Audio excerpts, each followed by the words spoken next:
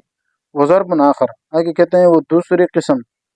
اور دوسری قسم کے مسائل وہ ہے لا يعلم الا بالنظر والاستدلال، کہ جس کا علم ہو ہی نہیں سکتا سوائے نظر اور استدلال کے،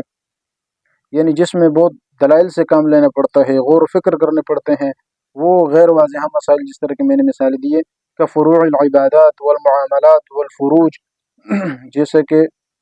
عبادات میں جو فروعی مسائل ہیں وہ، اور تمام جو معاملات ہیں وہ سارے، اور فروج یعنی عورتوں کے جو مسائل ہیں، والمناکحات نکاح وغیرہ کے مسائل ہیں، وغیر ذالک من الاحکام، اور اس کے علاوہ بہت سارے احکام ہیں، فہذا یسوغ فیہ التقلید، کہتے ہیں اس طرح کی چیزوں میں تقلید کی گنجائش ہے، تقلید ہوگی بدلیل، اور دلیل کیا ہے؟ قول اللہ تعالی، اللہ تعالیٰ کا قول ہے فاسألوا اہل الذکر ان کنتم لا تعلمون، کہ تم سوال کرو اہل ذکر سے، اہل علم سے، اگر تم نہیں جانتے، یعنی اگر تم نہیں جانتے نا اور اس طرح کا مسئلہ تمہارے لیے پیش آ گیا تو جو جانتے ہیں اہل ذکر ہے، اہل علم ہے، تم ان سے پوچھ لو۔ آگے کہتے ہیں وَلِأَنَّ لَوْ مَنَعْنَا التَّقْلِيدَ فِي هَذِهِ الْمَسَائِلِ، یہ جو مسائل سمجھ میں نہیں آتے ہیں نا، ان مسائل کے اندر بھی مثال کے طور پر اگر ہم تقلید کو منع کریں، جیسے پہلے مسائل ہے نا وہ تو ہر بندہ جانتا ہے، اور جو نہیں جانتے ہیں یعنی جن مسائل کا علم نہیں ہوتا ہے اس میں تقلید ضروری ہے، اگر اس میں بھی تقلید کو ہم منع کریں کہ نہیں بھائی ان میں بھی تقلید نہیں کرنی، جیسے غیر مقلدین کے کہنا ہے التی ہے من فروع الدین، جو کہ دین کے فروعی مسائل ہے، لحتاج کل احد ان یتعلم ذلک، کہتے ہیں پھر تو ہر بندے کو اس کے سیکھنے کی حاجت ہوگی، یعنی ہر بندہ اس بات کا محتاج ہوگا کہ ان چیزوں کو سیکھے، یعنی چونکہ مسئلہ آیا ہے نا، مسئلہ تو سیکھنا ہے، ابھی اس کا حل تو کرنا ہے، اور مسئلہ یعنی خود سیکھنا ہے، تقلید بھی نہیں کرنی، تو اگر تقلید نہ کرنے کا کہیں اور تو پھر تو ہر بندے کو ضرورت تو ہوگی کہ وہ سیکھے، وفی ایجاب ذالک، کہتے ہیں اگر اس طرح ہوگا نا کہ ہر بندے پر اس چیز کو لازم کیا جائے، واجب کیا جائے، اس چیز کو واجب کرنے میں قطع عن المعائش وہلاک الحرث والماشیت، یعنی اس سے کیا ہوگا، معیشت بھی ختم ہو جائے گی، اور حرث کہتے ہیں کھیتی کو، کھیتی باڑی بھی ہلاک ہو جائے گی، معاشیہ جانور چرانا اور یہ چیزیں ساری ختم ہو جائے گی، اس لیے کہتے ہیں فواجب ان یسقط، بس لازم ہے کہ اس کو ساقط کیا جائے، یعنی کیا مطلب ہے کہ یہ جو مسائل ہے، جتنے مسائل غیر واضح ہے ان میں تقلید کی ہمیں ضرورت ہے، اور سخت ضرورت ہے، اس لیے کہ اگر ہم تقلید نہیں کریں گے اور یہ کہیں گے کہ چلو بھائی نکلو اس کو تلاش کرو خود، تو خود ہر بندہ کہاں تلاش کر سکتا ہے؟ آج بھی میں چیلنج دیتا ہوں غیر مقلدین کو، یہ تو سارے بیچارے ایسے ہی ہے نا کہ انہوں نے کہیں نہ کہیں کتابیں پڑھی ہیں، احناف کی کتابیں پڑھی ہیں، دیگر کتابیں پڑھی، اور دلائل چیزیں سارے سمجھ کے اب اس نہج پہ پہنچے ہیں کہ جو ہے نا اکابرین کے خلاف بد زبانی کرتے ہیں۔ اگر آپ کسی بھی لڑکے کو اسی طرح خواہ نا عربی سکھائے اور کہے کہ بھائی چلو بھائی مسئلے کا حل تلاش کرو، آپ دیکھو دنیا کے کس گہرائیوں میں، گمراہیوں میں جا کے وہ گرتا ہے، اور اس کا حل قیامت تک وہ یعنی ایک ایک مسئلے پر اس کو مہینے سالوں لگ جائیں گے۔ تو جب بھائی ساری چیزیں فقہائے کرام نے واضح طور پر بیان کر دی ہے، اب اس میں مزید آپ کے لیے کیا موت پڑتی ہے کہ آپ اس میں تقلید کریں؟ تو اس طرح کے مسائل جو غیر واضح ہے ان میں تقلید کی گنجائش ہے اور ہونی بھی چاہیے، اور ضرورت ہے انسان کی، جیسے کہ خطیب بغدادی رحمہ اللہ نے فرمایا کہ ان چیزوں کی ہمیں ضرورت ہوتی ہے۔ اچھا، یہی مسئلہ مولانا اشرف علی تھانوی رحمہ اللہ انہوں نے بھی ذکر کی ہے، یہ آپ دیکھ لیں، انہوں نے بھی اجتہاد شبہ در تقلید، ٹھیک ہے نا، کتاب کا نام ہے الاقتصاد فی التقلید والاجتہاد، مولانا اشرف علی تھانوی رحمہ اللہ، انہوں نے صفحہ 67 پہ یہ جو 13واں شبہ ہے، اس شبے میں انہوں نے اس کا جواب دیا ہے، اور یہ بھی آپ کے سامنے ہم ذکر کرتے ہیں کیونکہ سوال بھی اسی چیز کے بارے میں نا، تقلید کے بارے میں۔ تو انہوں نے جواب دیا ہے کہ مسائل 3 قسم کے ہیں، اول وہ جن میں نصوص متعارض ہے، میں نے پہلے آپ کے سامنے ذکر کر دیا، یعنی دونوں طرح کے احادیث ہیں۔ دوم وہ جن میں نصوص متعارض نہیں مگر وجوہ معانی متعددہ کو محتمل ہو، یعنی نصوص تو متعارض نہیں ہے، نص تو ایک ہی ہے لیکن معانی اس کے اندر بہت سارے کا احتمال ہے، جیسے قروء کی میں نے مثال دی تھی کہ حیض ہے یا طہر ہے۔ گو اختلاف نظر سے کوئی معنی قریب کوئی بعید معلوم ہوتے ہوں، یعنی محتمل المعانی ہے، اختلاف نظر سے کوئی معنی قریب نظر آئے گا، کوئی بعید نظر آئے گا، وہ الگ بات ہے۔ سوم وہ جن میں تعارض بھی نہ ہو اور ان میں ایک ہی معنی ہو سکتے ہوں، ٹھیک ہے، یہ چیزیں۔ پس قسم اول میں رفع تعارض کے لیے مجتہد کو اجتہاد کی اور غیر مجتہد کو تقلید کی ضرورت ہوگی پہلے قسم میں، اور جو قسم ثانی ہے وہ بھی چونکہ ظنی دلالت کہلاتی ہے، اس میں تعین احد الاحتمالات کے لیے اجتہاد اور تقلید کی حاجت ہوگی، یعنی چونکہ بہت سارے معنی کے احتمال ہے تو ان میں سے ایک کو متعین کرنے کے لیے مجتہد کو اجتہاد اور مقلد کو تقلید کی حاجت ہوگی۔ قسم ثالث جو ہے جو قطعی الدلالت کہلاتی ہے، یعنی مسئلہ بالکل واضح ہے، تو اس طرح کے قطعی الدلالت مسئلہ، اس میں ہم بھی نہ اجتہاد کو جائز کہتے ہیں اور نہ ہی تقلید کو۔ یعنی کتنے جو ہے نا وہ صاف عبارت ہے، واضح بات ہے کہ انہوں نے فرمایا کہ بھئی جو بات بالکل واضح ہے، قطعی الدلالت صاف صاف بات ہے، ان میں ہمیں تقلید کرنے کی کیا ضرورت ہے؟ تو سیدھی سیدھی بات ہے بھئی لے لو، تقلید کی ضرورت ہی نہیں ہے۔ تو تقلید تو ان مسائل میں ہوتی ہے نا کہ جن میں ہم اس کو سمجھ نہیں آتی، اس لیے ہم کہتے ہیں کہ ہم تو ان مسائل میں کسی، اب دیکھو اس طرح کے جب مسائل آتے ہیں،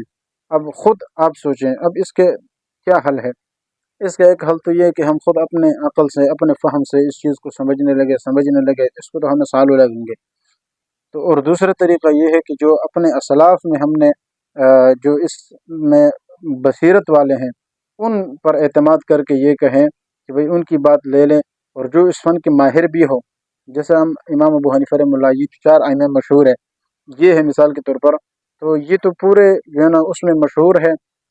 اور واقعتاً ان کے اندر اہلیت بھی ہے، خیر القرون کے زمانے میں بھی ہے، تقوی میں بھی اعلیٰ ہے، ماحول کے بھی اس زمانے میں وہی کا ماحول اور ساری چیزیں انہوں نے دیکھی ہے، تو اس لیے ان پر اعتماد کر کے ان کی بات کو لے لینا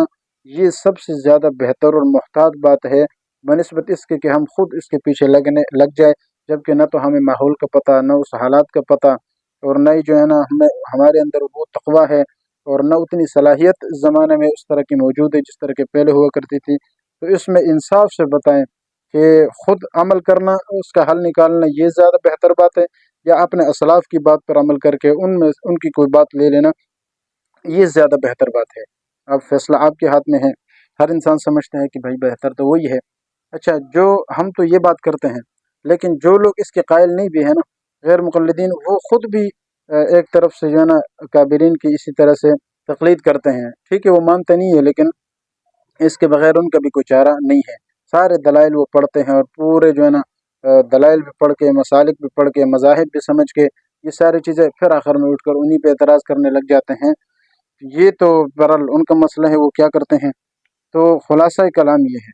کہ مسائل اجتہادیہ جتنے بھی ہے صرف اسی کے اندر تقلید ہوتی ہے، اور جو مسائل واضحہ ہے ان میں تقلید کی ضرورت ہی نہیں ہے، ان میں عقائد بھی آ جاتے ہیں، دیگر چیزیں ہیں۔ اس لیے ہم پر اعتراض وہ بندہ کرے جو اس چیز کو سمجھتا ہے، ٹھیک ہے نا، جو سمجھتا نہیں ہے وہی اعتراض کرتا ہے، اور ہمارے بھی اکثر لوگ ایسے ہیں ان کو خود آتا نہیں ہے، مسئلے کی سمجھ نہیں آتی ہے، اس لیے وہ پھر صحیح جواب ہی نہیں دے پاتے۔ تو یہاں تک تو مختصر طور پر میں نے آپ کے سامنے تقلید کی جو حقیقت ہے اور جو ضرورت ہے وہ آپ حضرات کے سامنے پیش کر دی، اور ایک مین بات آپ کے سامنے یہ رکھی کہ بھئی مسائل، کون سے مسائل کے اندر اجتہاد ہوتی ہے اور کس میں نہیں ہوتی ہے۔ اچھا، اس چیز کو آپ سمجھ گئے ہیں تو انشاءاللہ پھر اس کے بعد ہم تقلید کا لغوی اور اصطلاحی معنی وہ بھی آپ کے سامنے ذکر کریں گے انشاءاللہ۔ پھر اس کے بعد ہم دلائل کی طرف آئیں گے۔ دعا ہے کہ اللہ تعالی ہمیں صحیح دین حق سمجھ کر اور اس پر عمل کرنے کی توفیق عطا فرمائے۔ وآخر دعوانا الحمدللہ رب العالمین۔ يرفع الله الذين آمنوا منكم والذين أوتوا العلم درجات والله بما تعملون خبير۔